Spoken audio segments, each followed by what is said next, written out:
తప్పు. నాలుగు కోసి ఏం చేసుకుంటాడు అనుకుంటే పవన్ కళ్యాణ్ గారికి పంపిస్తా అంట. మనం చాలా సినిమాల్లో చూసాం. ఏంటి, చాలా సినిమాల్లో, ఎస్పెషల్లీ క్రైమ్ సినిమాల్లో విలన్ గాడు ఆ హీరోని భయపెట్టాలి అంటే ఆ హీరోకి బాగా కావాల్సిన వాళ్ళని ఎవరినన్నా, వాళ్ళ తమ్ముడిదో అన్నయ్యదో ఎవరిదో చెల్లెలు భర్తదో ఏదో ఆ టైప్ హీరోకి క్లోజ్ క్యారెక్టర్కి ఏదో ఏదో ఏలో కాలో ఏదో ఏదో తీసేసి పార్సల్ చేసి పంపితే హీరో భయపడిపోతాడని చెప్పి వెళ్ళను అనుకుంటాడు.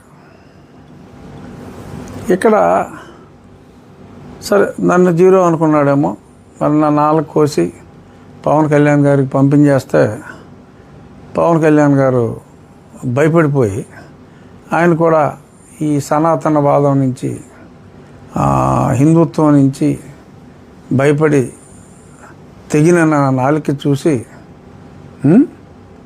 ఆయన భయపడి శ్రావణ్ కుమార్ గారు నన్ను క్షమించండి అని చెప్పి అడుగుతారని చెప్పి మరి లిల్లీ అనుకుంటున్నాడా అనేది నాకైతే అర్థం కాల. సో మరి ఇక్కడ ఇటువంటి ఆరోపణలు చేసినప్పుడు yes, it comes under criminal activity. పొద్దున్న నన్ను అడిగారు, ఒకళ్ళిద్దరు ఫోన్ చేశారు, మీరేమైనా కంప్లైంట్ ఇద్దాం అనుకుంటున్నారా, వీడి మీద కంప్లైంట్ ఇద్దాం అనుకుంటున్నారా? ఎందుకంటే అతను ఒక హత్యకు ప్రేరేపించే విధంగా మాట్లాడాడు, సమాధి కడతానన్నాడు, నాలుగు కోసి వేరే వాళ్ళకి పార్సిల్ చేస్తానన్నాడు. మరి ఈ రకంగా వ్యక్తిగతంగా హింసించే విధంగా, ఇప్పుడు ఏదో నాకు ఏదో ఏదో పందిలో ఉన్నామన్నాడు, ఏదో ఉన్నామంటే అది ఓకే, అది పరువు నష్టం. సో పరువు నష్టం కేసు వేసుకుంటాం. పరువే లేనివాడి మీద అడగ అసలు పరువే లేదు, ఎంతగానే వేస్తాం, ఏమైనా వేస్తాం. సో ఈ కేసులన్నీ వేస్ట్. కానీ ఇక్కడ మాట్లాడింది ఫిజికల్గా మాట్లాడాడు. సో ఫిజికల్గా మాట్లాడినప్పుడు కేసు పెడతావా అని నన్ను అడిగితే ఆలోచించాను నేను కూడా. కానీ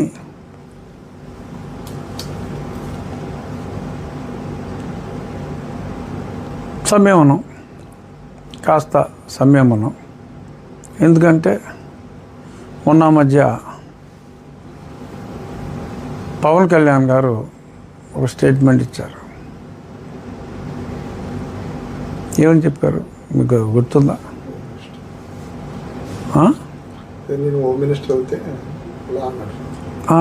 అంటే నేను హోమ్ మినిస్టర్ కానందువల్ల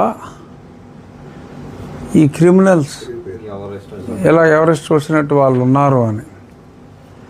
అటువంటి క్రిమినల్ లేడు, బరి తెగించి బజార్లమ్మట తిరుగుతూ, మరి ఆడికి పర్మిషన్ ఎవరు ఇచ్చారో, ఇలాగా బరి తెగించి మాట్లాడే వాళ్ళకి ఎవరు ఎందుకు ప్రోత్సహిస్తున్నారో తెలియదు.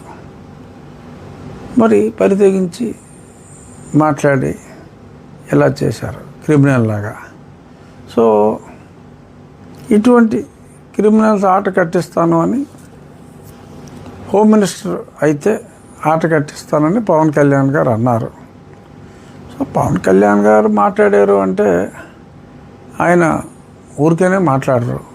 ఎందుకంటే కూటమిలో ఒక ప్రముఖ నాయకుడు ఆయన. మరొక కూటమిలో తెలుగుదేశం పార్టీ తర్వాత ఎక్కువ స్థానాలున్న పార్టీ నాయకుడిగా, ప్రజల్లో ఎంతో ఆదరాభిమానాలున్న వ్యక్తిగా మరి ఆయన ఆ మాట హోమ్ మినిస్టర్ అయితే అన్న మాట అన్నారు. కాబట్టి చూద్దాం మరి రేపు కేంద్రంలో ఒక వారం రోజుల్లోనే ఇవాళ పేపర్లో కూడా వచ్చినాయి, అన్ని పేపర్లలో సాక్షితో సహా కేంద్రంలో త్వరలో ఇది క్యాబినెట్ ఎక్స్పాన్షన్ అని, ఆ తర్వాత రాష్ట్రంలో అని. ఏమో పవన్ కళ్యాణ్ గారు హోమ్ మినిస్టర్ అయితే, ఎందుకంటే నా నాలుక ఆయనకే కానుగ్గా భయపెట్టే విధంగా ఇస్తానన్నారు కాబట్టి, పవన్ కళ్యాణ్ గారు హోమ్ మినిస్టర్ అయ్యాక నేను ఖచ్చితంగా కంప్లైంట్ ఇద్దాం అనుకుంటున్నాను. అంటే అతను దళితుల ఓట్లు తెలుగుదేశానికి మళ్లించాలని చూస్తున్నాడా, లేకపోతే హిందువుల ఓట్లు జగన్కి మళ్లించాలని చూస్తున్నాడా? కొత్త అనుమానం వస్తున్నాడు. ఎందుకంటే ఈ మధ్యన జగన్మోహన్ రెడ్డి గారు కూడా ఏదో హిందూ వేషం వేస్తున్నాడు ఎక్కువ. మరి ఈయన దళిత ద్వేషి అన్న ఇమేజ్ తీసుకొచ్చి ఆయనకి హిందువులను దగ్గర చేయాలని చూస్తున్నాడా, లేదంటే ఈ ఏమో చెప్పలేం. బాబు గారిని హిందూ ద్వేషిగా చూపెట్టి హిందువులను పూర్తిగా దూరం చేసి, ఏమో మరి కన్ఫ్యూజ్ చేశారా? మీరేదో మాట్లాడి ఇతనేదో మాట్లాడి మొత్తం మీద నన్ను కన్ఫ్యూజ్ చేయకండి. ఇప్పటికే నా నాలుగు ఏమైపోతుందో అన్న భయంలో నేనున్నాను. మళ్ళీ ఇలా మీతో మాట్లాడాలంటే నాకు నాలుగు ఉండాలి, లేదంటే అదేదో సినిమాలో సుబ్బరాజుకి నాలుగు పోదా అంటూ ఉంటుంది. ఏ సినిమా అది? ఏదో మహేష్ బాబు సినిమా. సుబ్బరాజు ఆ మాట పోద్ది అనమాట. ఫుఫ్ అని గాలి ఊస్తే అదేదో మాటలాగా వస్తుంది. పోకిరి కాదు ఏదో సినిమా. సర్లే ఏదోట్లే. సో అలాగ అయిపోద్ది. సో అంచేత నా నాలుగు ఉండగానే మీరు చక్కగా మాట్లాడేం చేసుకుని, అంటే మీకు నాలుగు తీసేస్తారని మీకు కాన్ఫిడెన్స్గా ఉందంటారు. మీరు మాట్లాడితే నాలుగు తీసేస్తారు అంటున్నారు. అంటే అది అన్నాడు కదా, అంటే బొత్తిగా పట్టించుకున్నట్టుంటే ఫీల్ అవుతాడండి అంతే. అన్న మాటలే గౌరవం ఇచ్చి కొంచెం భయపడుతున్నారు సార్.